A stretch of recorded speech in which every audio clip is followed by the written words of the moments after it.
Well, thank you very much, and good afternoon. I'm delighted to welcome FIFA President Gianni Infantino, one of the greatest men of sport. He is an amazing man. He's done an incredible job with FIFA. Thank you. Congratulations on the job. I hear you're setting records for the World Cup. Yeah. We'll talk about it, but setting records in ticket sales for the World Cup. And we love having you back at the White House, Johnny, and everybody that's with you. You guys have done fantastically.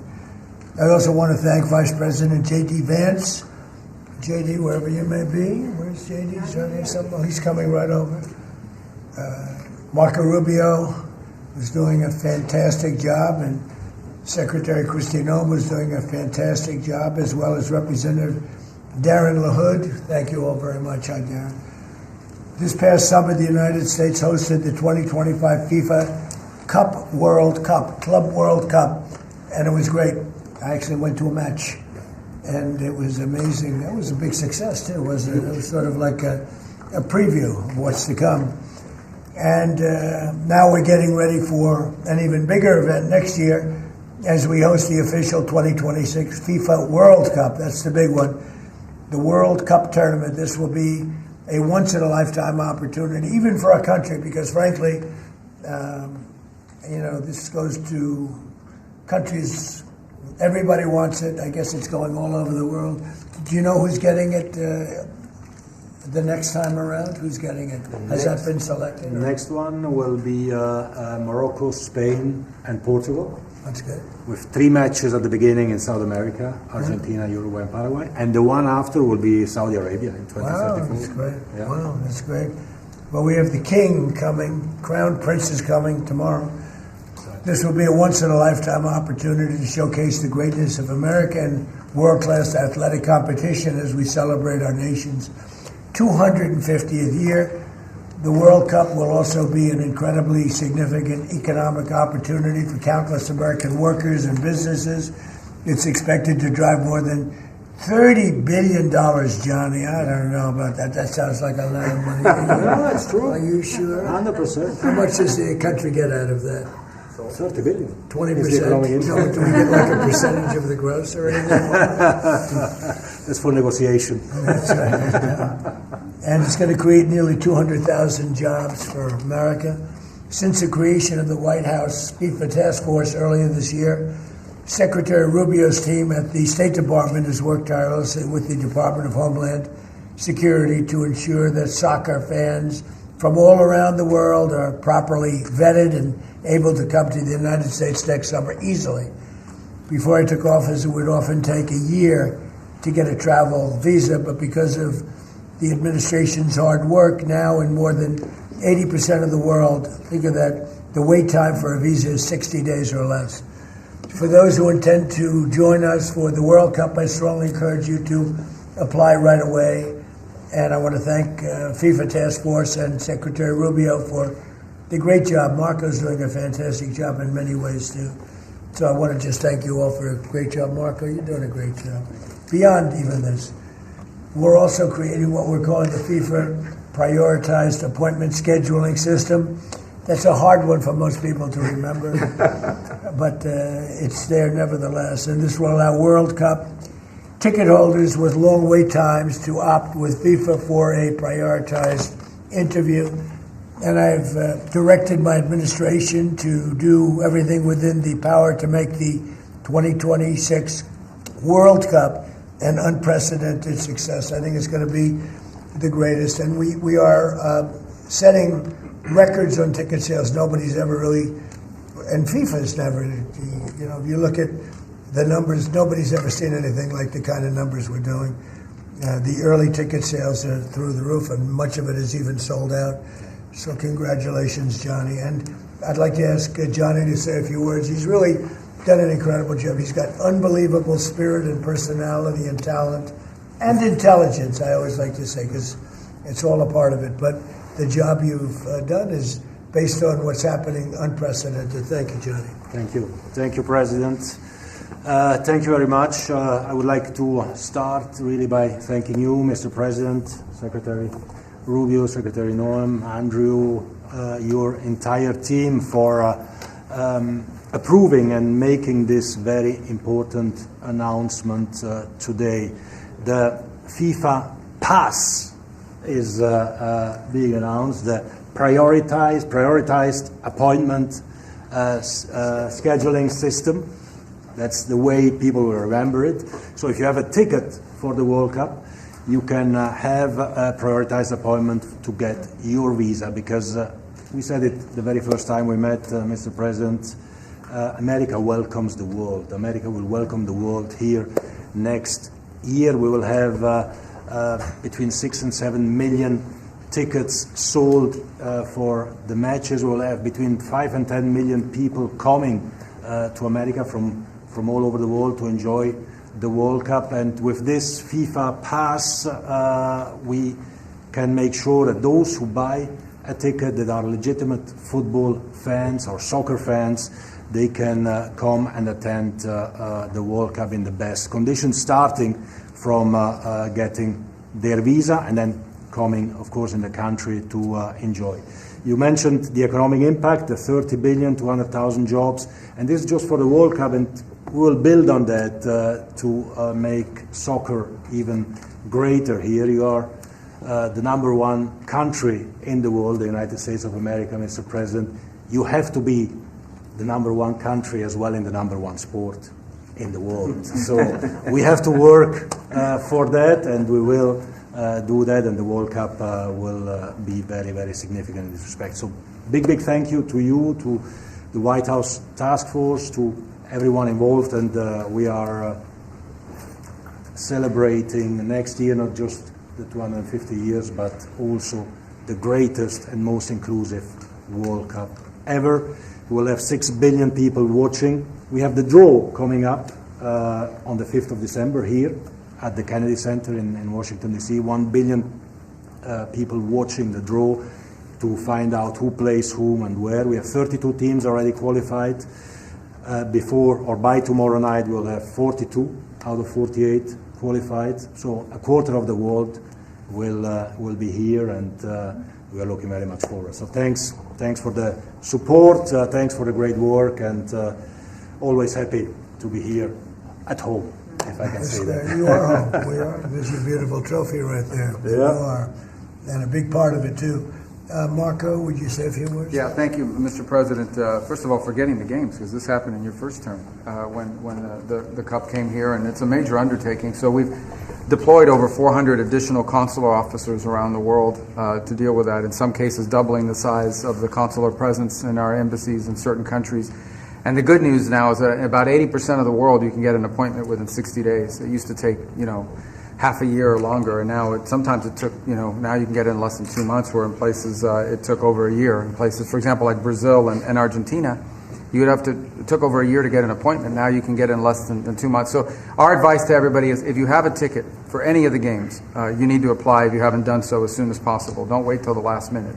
Your ticket is not a visa. It doesn't guarantee admission to the U.S. It guarantees you an expedited appointment. You're still going to go through the same vetting. We're going to do the same vetting as anybody else would get. The only difference here is we're moving them up in the queue. We're moving them up faster. But my advice to everyone that's watching around the world is, if you intend to come to the games, you have to have a ticket.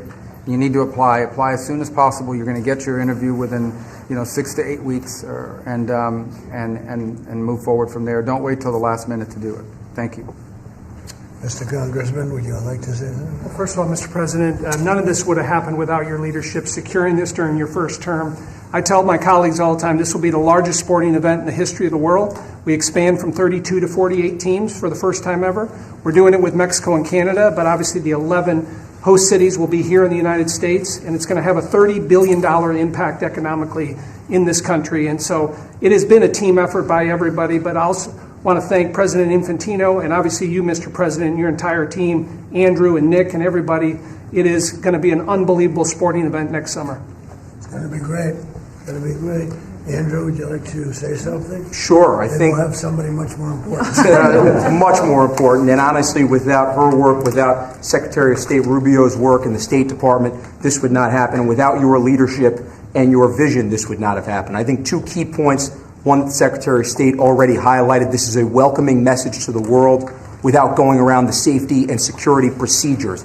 It's so key to make sure that this World Cup is safe and secure, and the White House Task Force is working every day to make sure that's the case. And also, as Congressman LaHood said, the economic benefits for American businesses, both small and large, from a $30 billion event like this. So really, thanks to all the White House Task Force members, from Secretary Rubio to Secretary Noem, to notice of funding opportunities that went out to the cities and states last month were really key from the safety and security perspective, to Deputy Chief of Staff Luna, who is integral in this whole process, to the White House Task Force members that are standing in the back of the room today and that couldn't be here. Without your hard work, this would not have happened, and I really can't thank you enough for really the best team I've ever been a part of. And also to FIFA, to the President Gianni Infantino, my good friend Carlos Cordiero, your desire to make this World Cup the best yet, it's contagious. Every single day I come in and think, what can we do to make this even better? And Mr. President,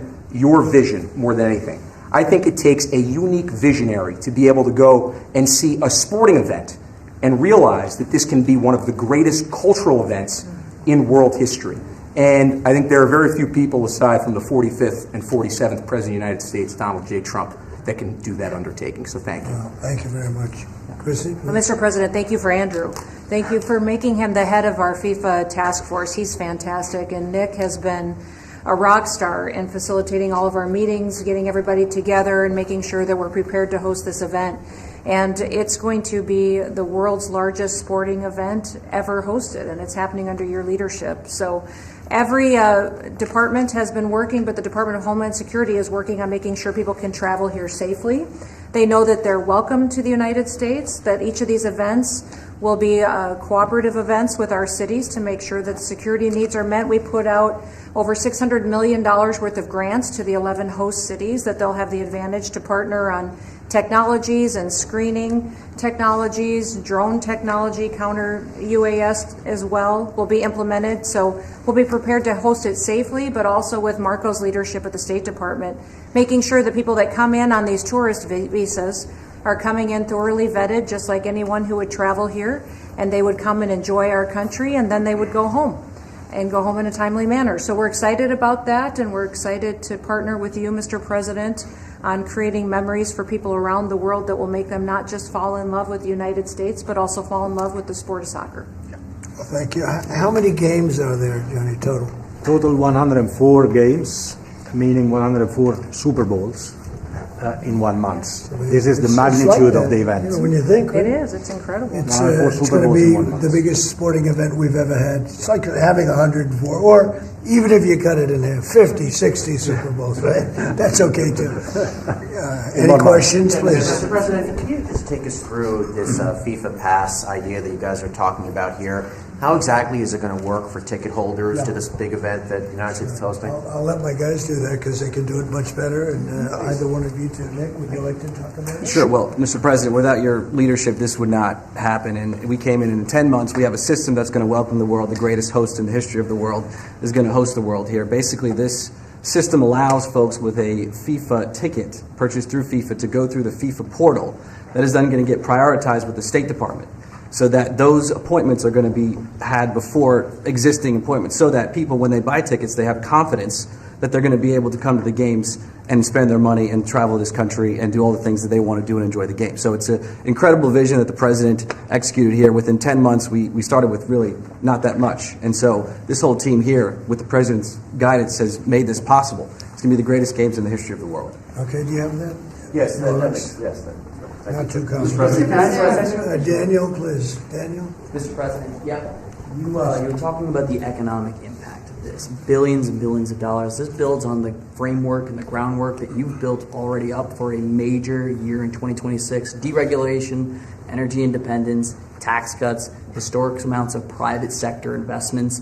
What do you envision for the 2026 economy when this event comes to town next year, too, on top of everything else? Yeah, it's just a huge economic boon to this. You know, we had a little shutdown that was caused by the Democrats, and this will make up for it many times over, so that's good. But I think it's the importance of the event all over the world. The world is watching, and it really is. It's like having, you know, many Super Bowls, actually. Each game is almost a Super Bowl. Some of them are, I guess you could say, bigger than Super Bowls. I guess when you get to the finals, it's of that level or more. Much more. Worldwide, I think it's got to be more. So that's great.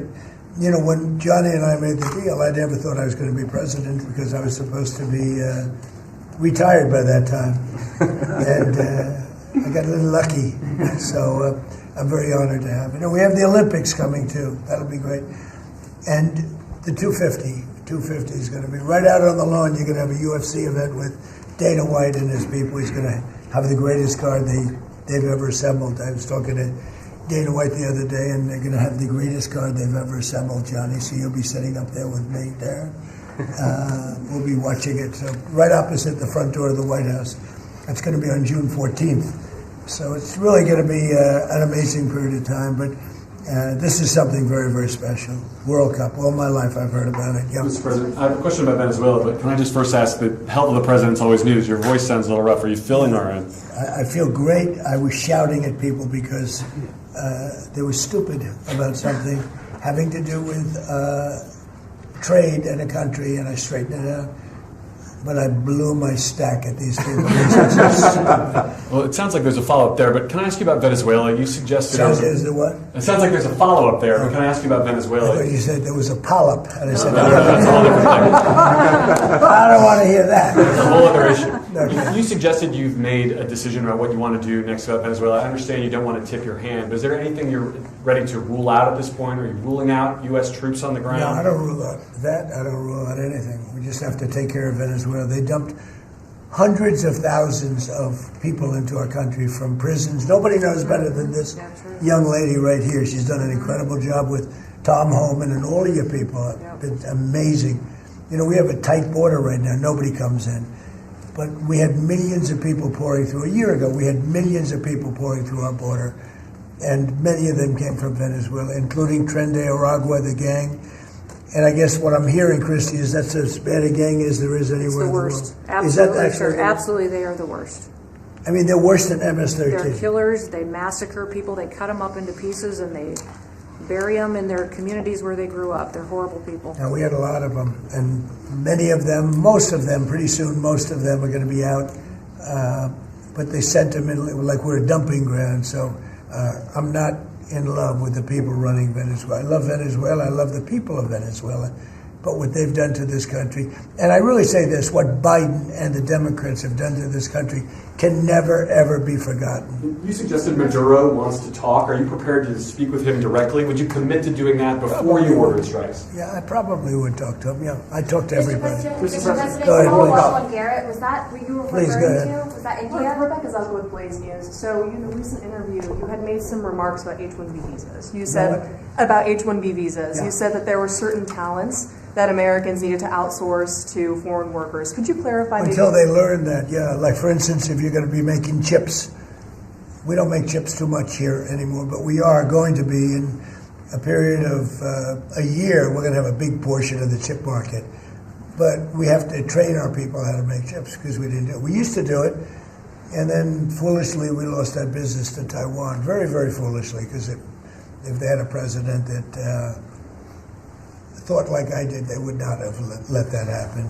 But it's all coming back. I think we're going to have within a few years, we're going, and not because of the CHIPS Act. The CHIPS Act was a disaster for this country. We gave away billions of dollars to other countries and other locations and companies, and all they did was rob our money.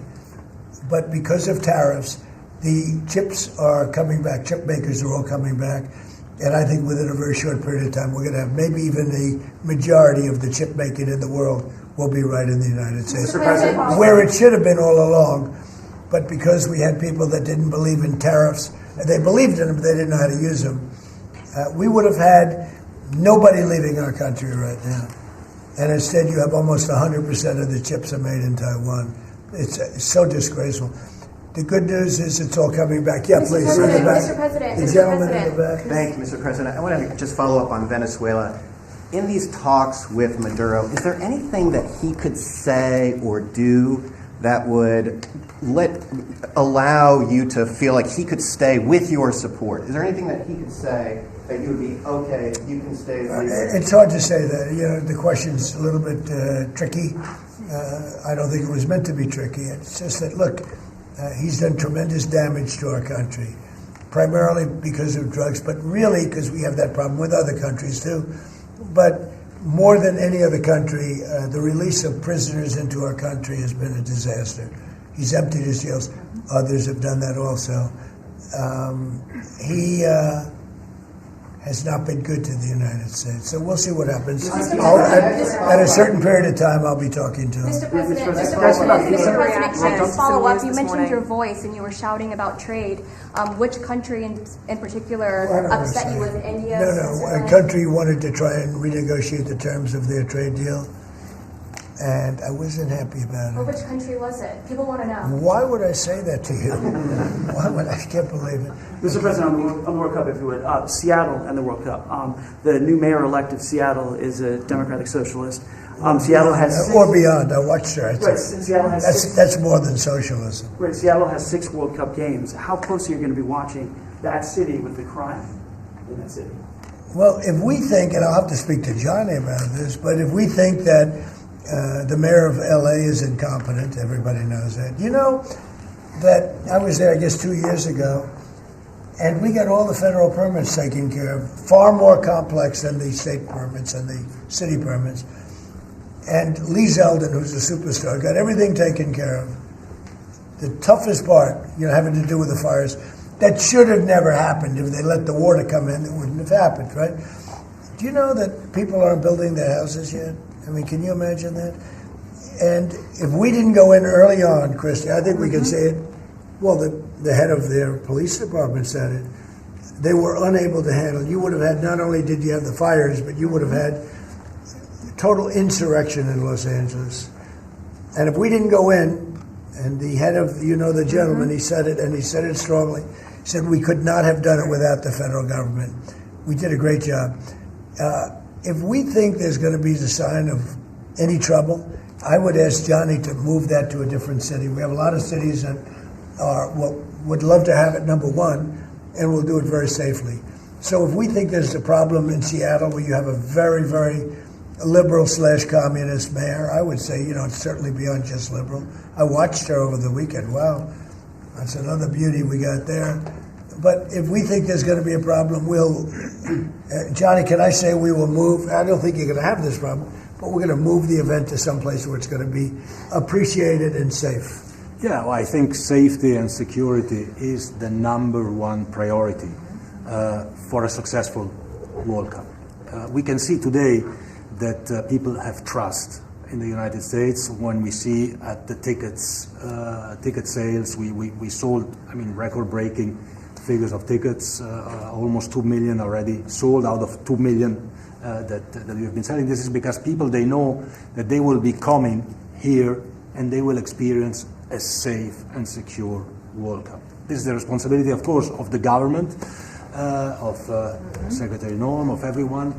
And obviously, we will discuss. We are working together. We have a task force for this, and we must ensure that all fans coming from abroad or being here, they can experience a celebration of coming together of the sport, and this goes only with 100% safety. We are communicating with all these mayors about what their responsibilities are. They know the safety and security of these events is their number one responsibility, and we'll be there. The president's always there to keep Americans safe, but he also makes sure the people that know their responsibilities and that they're prepared to host these events and do so in a safe manner. Is there a timeline? Yeah, go ahead, please. There was some news this morning from an Axios report that Senator Ted Cruz was laying the groundwork for a potential 2028 presidential run. Could I get your reaction to? Could you see yourself supporting Senator? Well, he's a friend of mine. I haven't spoken to him about it. It's a little early. It's 3.25 years. That's a long time. But he's a very good guy. He's a very good friend of mine. You remember we had quite a campaign against Ted, and it worked out quite nicely. Let's see, where are we? Oh, we're the other one. But I'm not that surprised to hear that. Mr. President, on the tariff exemptions, you had some recently on a variety of different goods. I'm wondering, are you ruling out going forward no more exemptions on products? You're mentioning a disagreement you had earlier. We've taken in hundreds of millions of dollars in tariff money. We're going to be issuing dividends later on, somewhere prior to, probably in the middle of next year, a little bit later than that, of thousands of dollars for individuals of moderate income, middle income. We're going to pay down debt. We have a lot of money from tariffs. If we didn't have tariffs, this nation would be in serious trouble. And we've taken in tremendous amounts of money. And you know what's more important than that? We've protected our businesses from being raided like we did with the chip business. Now we're bringing them all back. But we had 100% of the chip industry. And then they left. They went mostly to Taiwan and South Korea, but mostly Taiwan. And they have almost 100%. And we're going to have, within a short period of time, a big percentage of the chip business are coming back because of tariffs, because they don't want to pay the tariffs, because the tariffs will be very steep if they don't come back, and they've committed to come back. As you probably heard, Apple is now up to $700 billion. We have NVIDIA at $600 billion. We have tremendous amounts of money pouring in. Our country has become amazing again and really, really rich again. I will say this. We have a decision we're waiting for. It's a very big decision. The numbers that we've taken in, if you talk about investments, is trillions, not with a B, not with an M, millions, but trillions of dollars. I can't imagine having to give that money back on something that we're allowed to do. And the ones that are fighting us are countries, largely. They're back in countries that have been ripping us off for years, using tariffs to rip us off. And now we're able to defend ourselves. It really is a matter of national security, because economic security is national security. So I think you're going to see another thing happening. I think you'll see food prices. They've come down very substantially since Biden. But I think you're going to see food prices coming down very substantially. Saudi Arabia, tomorrow you're hosting Yeah. Saudi Arabia. Are you planning to sell F-35s to Saudi Arabia? Yeah. And also, are you looking at doing a similar security agreement like we did with her? Yeah, no, I am planning on doing that. Yeah. You're going They to want sell to buy. F-35s? They've been a great ally. They've got to like us very much. Look at the Iran situation, what we did in terms of obliterating, we obliterated their nuclear capability. Yeah, I will say that we will be doing that. We'll be selling F-35s. Yeah. Can I ask you to clarify something that you posted on Truth Social last night? You urged House Republicans to vote in favor of this Epstein release bill they're going to vote on tomorrow. I just want to be super clear on your position. Do you want to see that pass the Senate? Would you sign that bill if it gets to your desk? I do want to. Here's what I want. We have nothing to do with Epstein. The Democrats do. All of his friends were Democrats. You look at this Reid Hoffman, you look at Larry Summers, Bill Clinton, they went to his island all the time, and many others. They're all Democrats. All I want for people to recognize the great job that I've done on pricing, on affordability, because we brought prices way down, but they're going way lower, on energy, on ending 8 wars and another one coming pretty soon, I believe. We've done a great job. And I hate to see that deflect from the great job we've done. So I'm all for it. We've already given 50,000 pages. You do know that. Unfortunately, like with the Kennedy situation, with the Martin Luther King situation, not to put Jeffrey Epstein in the same category, but no matter what we give, it's never enough. With Kennedy, we gave everything, and it wasn't enough. With Martin Luther King, we gave everything, and it's never enough. We've already given, I believe the number is 50,000 pages. 50,000 pages. And it's just a Russia hoax as it pertains to the Republicans. Now, I believe that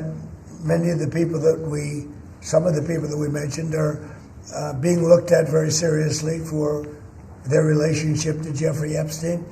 But they were with him all the time. I wasn't at all.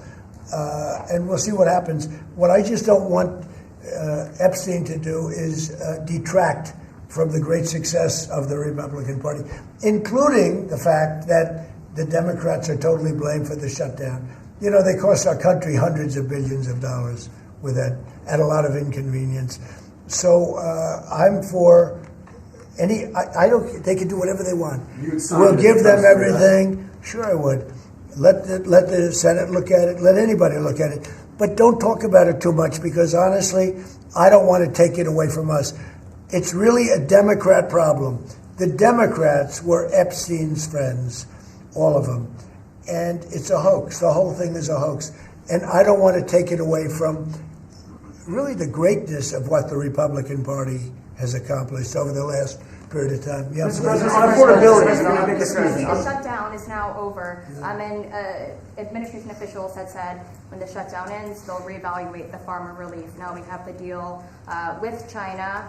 So is the administration still looking to dish out farmer relief now that the government is back? Yeah, we want to. I'm always going to help our farmers. So are you still looking to do I would do that, yeah. If they need relief, relief, we'll be there for them. We're going to always be for our farmers. So what are you waiting Yeah, for? please, in the back.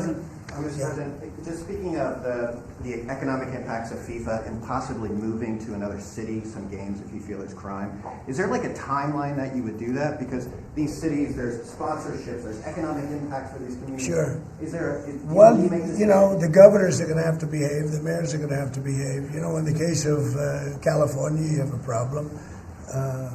You have high crime, and you have a place that just suffered great fires and everything else, and they didn't do a very good job. And if we didn't go in from the crime standpoint, you would have had a disaster. It would have been, it was not going to be handled properly. It wasn't able to be. The head of the police said without, as I said, without the federal government, they could not have done it. So here's the story. I love Los Angeles.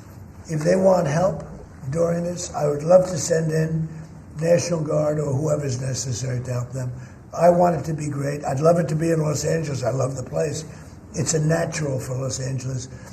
If we think there's going to be crime, if we are obstructed by the governor, and maybe he won't obstruct, maybe it'll be great. But I'd love him for him to call and say, you know, we'd like to have some extra help. Because if there's even a hint of a problem, we want to get in there before the problem occurs. We want to make it totally safe for Johnny and FIFA and all of the great people that are going to be there, and I think that's going to happen. I would be honored to help California if they're going to have a problem, and if they think they're going to have a problem, they should say so. We can be in there in 24 hours notice and do a great job. But does that mean by the year, by the end of the year, by the end of the first quarter? Well, I think this: if they would tell us now, they're not going to have a problem, because if we go in, they don't have a problem. Look at D.C. There's no crime in D.C. anymore. And D.C. was a mess.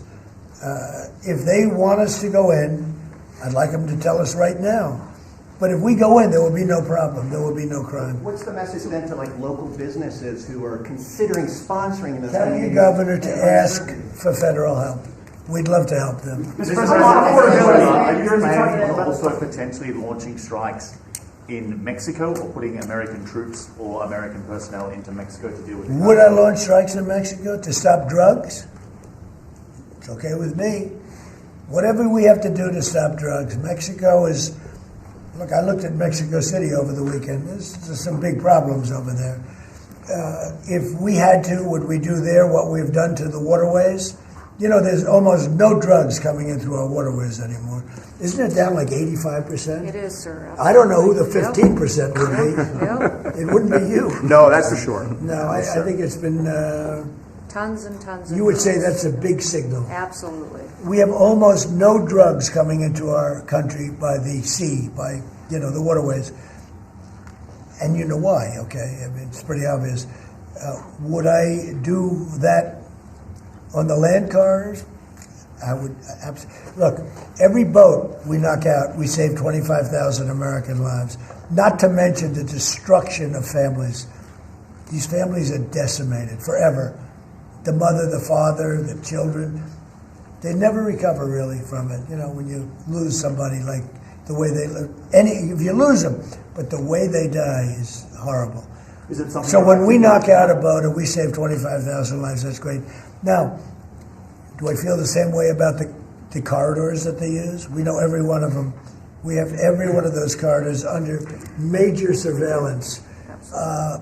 We have nobody coming in through our southern border. But we know exactly how they get their things here, how they get the drugs here, fentanyl, cocaine. Colombia has cocaine factories where they make cocaine. Would I knock out those factories? I would be proud to do it personally. I didn't say I'm doing it, but I would be proud to do it because we're going to save millions of lives by doing it. Would you only do it with Mexico's permission, though? I wouldn't answer that question. I've been speaking to Mexico. They know how I stand. We're losing hundreds of thousands of people to drugs. So now we've stopped the waterways, but we know every route. We know every route. We know the addresses of every drug lord. We know their address. We know their front door. We know everything about every one of them. They're killing our people. That's like a war. Would I do it? I'd be proud to. I'd probably go into Congress and say, hey, and you know what? The Democrats and the Republicans would both agree, unless they're crazy. And they are a little crazy on the Democrat side. But we have lost hundreds of thousands of people a year, death. And that's not talking about family destruction, that's talking about death. And much of it comes through Mexico. So let me just put it this way. I am not happy with Mexico, okay? Thank you very much, everybody. Thank you, press. Thank you, press. Thank you, press. Thank you. Thank you, photographers. Thank you, guys, for Thank you, press. Thank you, press. Who are you yelling at? Thank you, press. Thank you, press. Tell you, maybe next week. Thank you, press. Keep going. Thank you, press. That's us. We're press.